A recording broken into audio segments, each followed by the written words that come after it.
Students, welcome all of you on my YouTube channel जी board exams. आज के इस वीडियो लेक्चर में हम क्लास 10th की 6th पोएम अमांडा पढ़ेंगे और इसके जो पोएट हैं वो है रॉबर्ट क्लेन। इस पोएम के माध्यम से हम ये जानेंगे कि ये जो पोएट है इनका क्या इंटेंशन है, कौन सा मैसेज हमें इस पोएम के माध्यम से देना चाहते हैं, या इस पोएट ने कौन से वो फैक्ट्स हैं जिनको इस पोएम के माध्यम से वो रिवील करना चाहते हैं। तो ये पोएम एक छोटी बच्ची अमांडा के बारे में है। अमांडा क्या है? अमांडा एक छोटी लड़की होती है जिसे बार बार उसकी माताजी टोकती रहती हैं कि तुम ये मत करो, तुम वो मत करो, कोई काम मत करो, और काम क्यों नहीं किया, और किया तो कैसे किया, ये सब चीज़ें जो है होती रहती हैं। तो इस पोएम में कवि जो है वो कहना चाहता है कि छोटे बच्चों को फ्रीडम देनी चाहिए, क्योंकि फ्रीडम देने से ही उनका संपूर्ण विकास हो सकता है। अगर जो हम इन्हें टोकते रहेंगे, जो ग्रोविंग चिल्ड्रन हैं उन सभी चिल्ड्रंस को, उन सभी बच्चों को इस प्रकार की छूट मिलनी चाहिए कि वो अपने मर्जी से कुछ काम कर सकें, और काम करने के साथ साथ उन्हें हमें सुझाव देने चाहिए और उन्हें इनकरेज करना चाहिए कि थोड़ा और आगे बढ़ कर के कुछ करें, कुछ सीखें। लेकिन उसकी जो माताजी हैं या हम सभी के जो पेरेंट्स होते हैं, जो अभिभावक होते हैं बच्चों के, हम सभी कहीं ना कहीं जाने अनजाने में बच्चों को उन चीज़ों से दूर रख देते हैं, उनको कंट्रोल करने की कोशिश करते हैं और उन्हें हम इंस्ट्रक्ट करते हैं, निर्देशित करते हैं, लेकिन जो बच्चों के विकास के लिए बिल्कुल सही नहीं है। So let's read the chapter poem.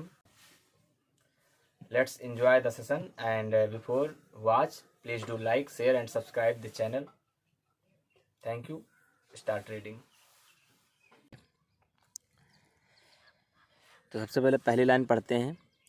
Don't bite, मत बाइट करो। अब उसकी जो माँ है उसे डांट रही है कि मत बाइट करो, मत काटो योर नेल्स, अपने नाखूनों को। बाइट का मतलब होता है दांत से काटना। अपने नाखूनों को मत काटो अमांडा। अमांडा तुम अपने नाखूनों को चबा रही हो, इसको मत करो। डोंट हंच, मत हंच करो, मत हंच उचकाना, मत उचकाओ। योर शोल्डर्स, अपने जो सोल्जर्स हैं, जो कंधे हैं, उनको मत उचकाओ अमांडा। स्टॉप, रोको। डैट स्लाउचिंग, ये जो स्लाउचिंग है, ये जो झुकी हुई हो, तुम सही से बैठो। एंड सिट अप स्ट्रेट, और सीधे सिट अप, बैठ जाओ स्ट्रेट, सीधे अमांडा। यानी उसकी माताजी उसे डांट रही हैं कि तुम अपने नाखूनों को मत दांत से चबाओ, अपने कंधों को मत उचकाओ, या तुम टेढ़े होकर मत खड़ी हो, सीधे बैठो। ये सारी चीज़ें उसे डांट रही हैं। फिर क्या है, अब ये जितनी भी ये जो राउंड ब्रैकेट में चीज़ें दी गई हैं, जो छोटे ब्रैकेट में दी गई हैं, तो ये अमांडा क्या होता है वो कल्पना कर रही है। तो अमांडा क्या कल्पना कर रही है कि देयर इज़ ए लैंग्विड, एक शांत एमराल्ड सी। एमराल्ड सी का मतलब होता है एक हरा हरा समुद्र, एकदम हरे कलर जैसा समुद्र है। होयर, जहाँ द सोल इनहेबिटेंट, सोल का मतलब अकेली, एकमात्र। इनहेबिटेंट, इनहेबिटेंट का मतलब होता है निवासी। इज़ मी, वो सोच रही है वहाँ की अकेली निवासी मैं हूँ। ए मरमेड, और मैं एक मरमेड हूँ। मरमेड का मतलब होता है जल परी हूँ। ड्रिफ्टिंग, ड्रिफ्टिंग का मतलब चल रही हूँ, तैर रही हूँ आराम। विलिसफुली, विलिसफुली का मतलब होता है प्रसन्नता से। तो अमांडा ये कल्पना कर रही है कि मुझे इस प्रकार के माहौल से छुटकारा मिल जाए, और सोच रही है कि मैं एक बहुत बड़ा हरा समुद्र है, शांत है एकदम, वहाँ पर मैं अकेली निवासी हूँ और मुझे कोई बाधा पहुँचाने वाला नहीं है। मुझे पूरी आज़ादी है और मैं वहाँ एक जल परी के समान आराम से खुशी से वहाँ पर चल रही हूँ, तैर रही हूँ। आगे देखते हैं इसका टेक्स्ट। फिर उसकी माताजी उसे डांट रही हैं कि डिड यू, क्या तुमने फिनिश कर लिया, समाप्त कर लिया। योर होमवर्क, अपना होमवर्क, क्या तुमने अपना गृह कार्य समाप्त कर लिया। अमांडा क्वेश्चन कर रही है उससे। डिड यू, क्या तुमने टिडी, साफ़ कर लिया है। योर रूम, अपने रूम को, क्या तुमने अपने रूम को साफ़ किया है। अमांडा आई थॉट, मैं सोचती हूँ। आई टोल्ड यू, मैंने तुम्हें बताया था। To clean your shoes, to clean, साफ़ करने के लिए। योर शूज़, अपने जूते, मैंने तुमसे कहा था कि तुम अपने जूते साफ़ कर लो। तुमसे कहा था कि क्या तुमने रूम साफ़ किया, क्या तुमने अपना होमवर्क फिनिश किया। ये सारी प्रकार के जो उस पर कंट्रोलिंग की जा रही है उस बच्चे पर, अमांडा पर। अमांडा की उम्र, यदि इस पोएम को पढ़ें तो करीब करीब लग रही है कि 8 साल से 12 साल के बीच में इसकी उम्र होनी चाहिए। और इसी उम्र में बच्चों पर सबसे ज़्यादा कंट्रोल किया जाता है, उनको अलग अलग प्रकार से डांटा जाता है, उनको कार्य करने से रोका जाता है। और तो वो जो है कल्पना कर रही है कि आई एम, मैं हूँ, एन अर्फन, एक अनाथ। तो अमांडा कल्पना कर रही है मैं एक अनाथ हूँ, सोच रही है। रोमिंग, और मैं रोमिंग कर रही हूँ, घूम रही हूँ। रोम का मतलब होता है निरुद्देश्य घूमना, बिना किसी पर्पज़ के, बिना किसी एम के। स्ट्रीट, सड़क पर, मैं सड़क पर घूम रही हूँ एक अनाथ के जैसे, मुझे टोकने वाला, मुझे कुछ कंट्रोल करने वाला कोई नहीं है। आई, मैं, पैटर्न, मैं पैटर्न बना रही हूँ, कुछ नमूने बना रही हूँ। सॉफ्ट डस्ट, और एक सॉफ्ट डस्ट, एक बहुत ही नर्म धूल है, बहुत महीन धूल है, वहाँ पर अब मैं पैटर्न बना रही हूँ। विथ माई हस्ड बेयर फुट, अपने बेयर फुट, बेयर फुट का मतलब होता है नंगे पैर, मैं अपने नंगे पैर से वहाँ पर कुछ पैटर्न बना रही हूँ। द साइलेंस इज़ गोल्डन, और वो सोच रही है कि जब वहाँ पर इतनी अच्छी साइलेंस है, वहाँ पर जब मैं अरफन हूँ, अनाथ हूँ, तो वहाँ पर कोई मुझे कहने वाला है नहीं, तो जो शांति है, जो साइलेंस है, वो गोल्डन है एकदम। गोल्डन का मतलब होता है सुनहरी है। और द फ्रीडम इज़ स्वीट, और जो फ्रीडम है, जो मुझे आज़ादी उस समय महसूस हो रही है, वो बिल्कुल स्वीट है, बहुत ही मधुर आज़ादी है।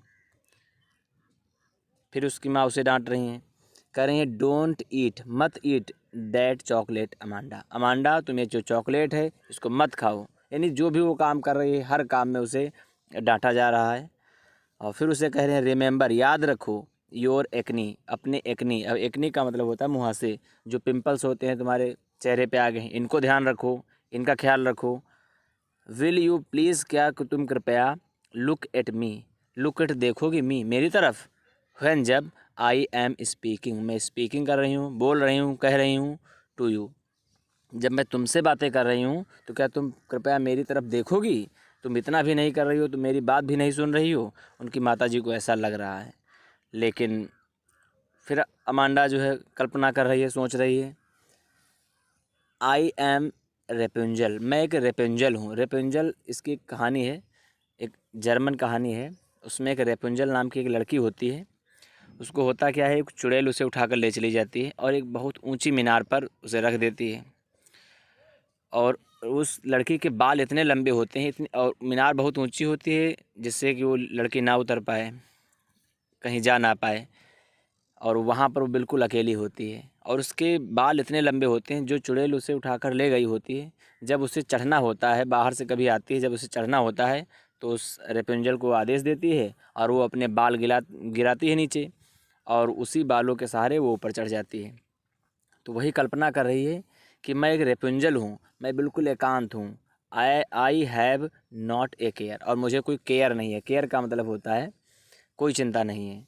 लाइफ, जीवन, इन ए टावर, जो टावर पर मैं सबसे एकांत में जो जीवन जी रही हूँ, इज़ ट्रैंक्विल, वो एकदम शांत है। एंड रेयर, रेयर का मतलब दुर्लभ है, और वो जीवन बिल्कुल दुर्लभ है, वो आसानी से मिलने वाला नहीं है। और जो मुझे जीवन मिला है तो मैं क्या करूँगी, आई शैल सर्टनली, सर्टनली का मतलब होता है निश्चित रूप से, नेवर, कभी नहीं, लेट डाउन, लेट डाउन का मतलब नीचे गिराना, माई ब्राइट हेयर, अपने जो चमकीले ब्राइट हेयर हैं, जो बाल हैं, उनको मैं कभी नीचे नहीं गिराऊंगी। क्योंकि जब यदि मैंने बाल नीचे गिरा दिया तो चुड़ैल तो एक सिंबल है, तो लोग मेरे पास भी वहाँ आएंगे और वहाँ पर मेरी आज़ादी भंग हो जाएगी। ये वो सोच रही है। इस लेवल तक वो परेशान हो गई है इन चीज़ों को सुन करके, कि वो बहुत सारी कल्पनाएं कर रही है। लेकिन उसकी जो माता है वो क्या कह रही हैं, stop that sulking at once, जो तुम ये सल्किंग कर रही हो, तुम नाराज़गी जो है तुम्हारी, इसको बंद करो Amanda. At once, at once का मतलब तुरंत। You are always so moody, तुम हमेशा बहुत ही मूडी रहती हो। मूडी का मतलब होता है एक, जो किसी विचार को लेकर के, उसी में एक ही विचार को लेकर के, मूड का मतलब होता है मिजाज या मनोदशा। अमांडा, तुम उसी विचार को लिए रहती हो, तो हमेशा मूडी रहती हो। Any one would think, any one कोई भी, वुड थिंक सोचेगा, डैट आई नेग्ड एट यू, कि मैंने तुमसे नेग्ड किया है, तुमको डांटा है, फटकारा है। अमांडा, वो कह रही है कि मैं, तुम तो ऐसे मूडी हुई हो, ऐसे इस समय मुझसे गुस्सा हो, ऐसा लग रहा है कि मैंने तुम्हें डांटा है, फटकारा है। तो इस प्रकार से इस कविता के माध्यम से, ये बच्चों के लिए तो है ही पोएम, लेकिन वास्तव में ये पोएम पेरेंट्स के लिए, गार्जियंस के लिए, और जो एल्डर्स हैं उनके लिए ये एक इम्पॉर्टेंट मैसेज है कि जो बढ़ते हुए बच्चे हैं, growing childrens should not be controlled, मतलब उन्हें कंट्रोल नहीं करना चाहिए, उन्हें they have to give some freedom, उन्हें कुछ न कुछ आज़ादी तो देनी ही चाहिए, ताकि वो अपना अच्छा विकास कर सकें और उनका एक ऑल राउंड डेवलपमेंट हो। So I hope you enjoyed the session. Thank you so much for watching this video. Please do like, share and subscribe.